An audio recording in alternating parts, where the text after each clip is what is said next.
Mesdames et messieurs, bonjour et bienvenue à tous. Installez-vous confortablement, nous allons vous raconter l'histoire de l'abbatiale et du prieuré de Saint-Leu-d'Esserand. Je vous laisse à présent en compagnie d'Aymar, notre intemporel prieur, qui vous guidera tout au long de cette visite.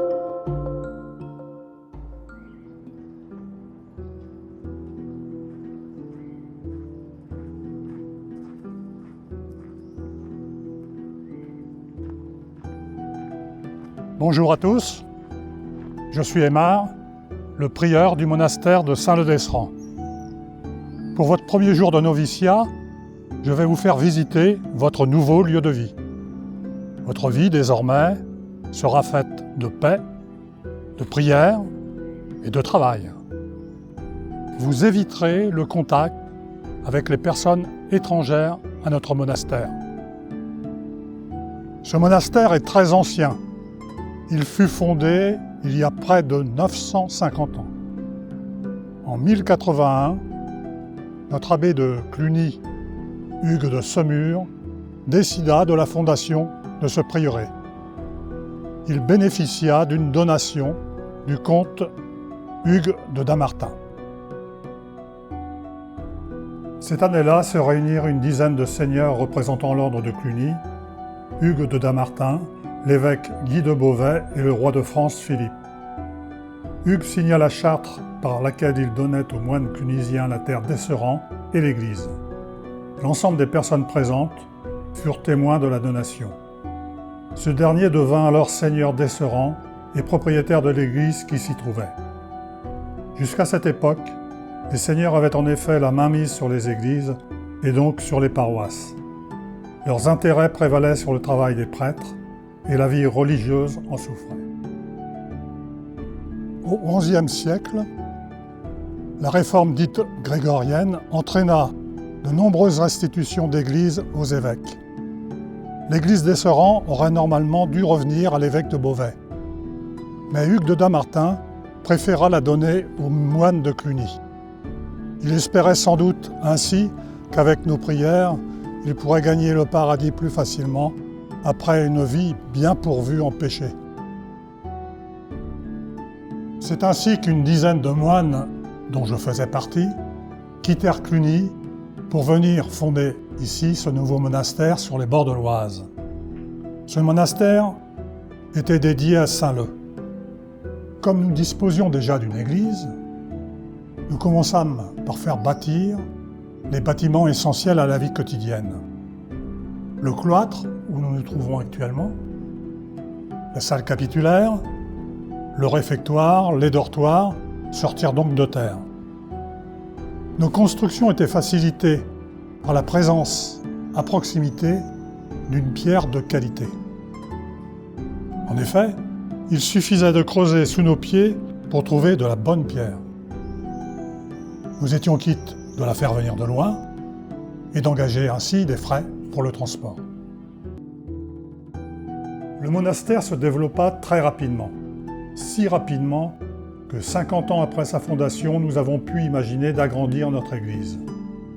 Pour nous, bien sûr, l'église est le bâtiment principal du monastère. La prière est notre activité essentielle et notre raison d'être. Les constructions ont commencé vers 1130 par le porche d'entrée. En 1180, son édification était terminée. Le chevet de l'église fut ensuite édifié de 1180 à 1230. Enfin, de 1230 à 1280 environ, la nef vint faire la jonction entre les deux parties de l'édifice.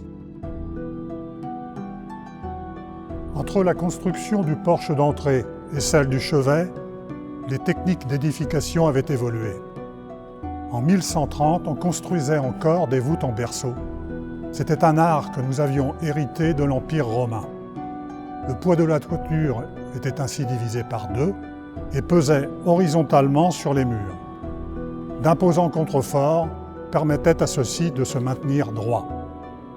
Au cours de la moitié du XIIe siècle, de nouvelles techniques apparurent.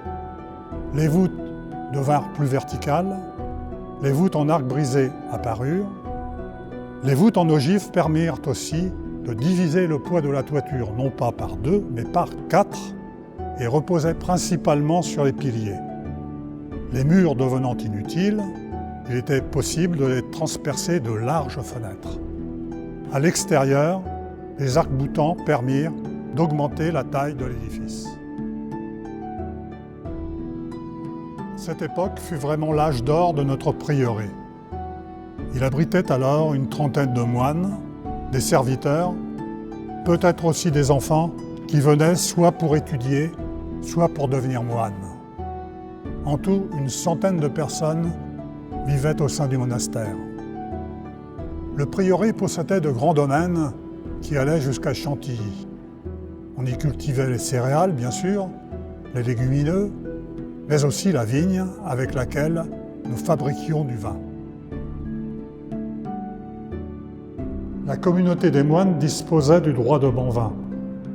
Le droit de bon vin est le droit, pour un seigneur d'un fief, de vendre sa production de vin.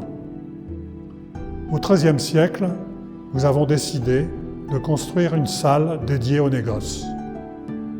Les tonneaux étaient stockés dans la cave et nous les remontions au rez-de-chaussée dès qu'un acheteur se présentait. Toutefois, le développement rapide du prieuré ne se fit pas sans poser quelques problèmes. Nous eûmes maille à partir avec des villageois, ainsi qu'avec des seigneurs qui nous pensaient suffisamment faibles pour tenter de voler des terres nous appartenant. Aussi, en 1176, nous avons dû passer avec le comte de Clermont un accord. Il s'engageait à laisser sur place à Saint-Leu quelques soldats pour nous protéger.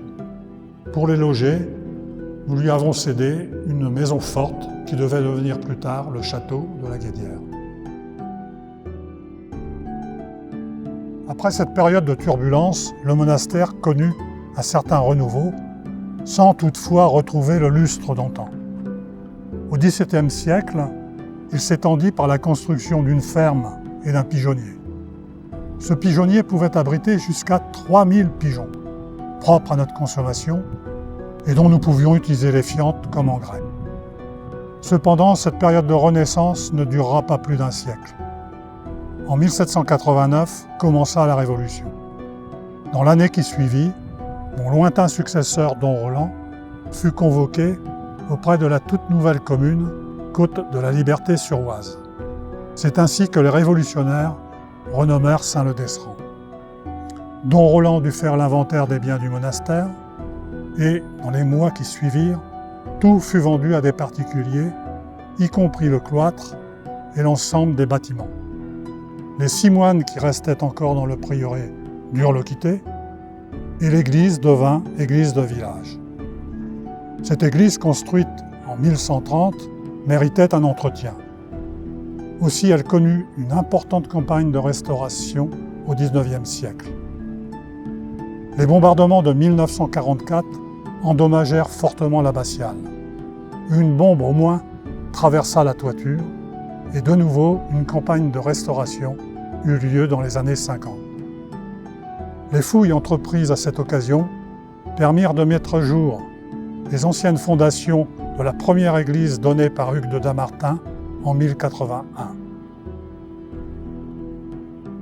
Il est temps maintenant pour moi de vous quitter, mais on ne sait jamais, on se rencontrera peut-être un jour futur ou un jour passé.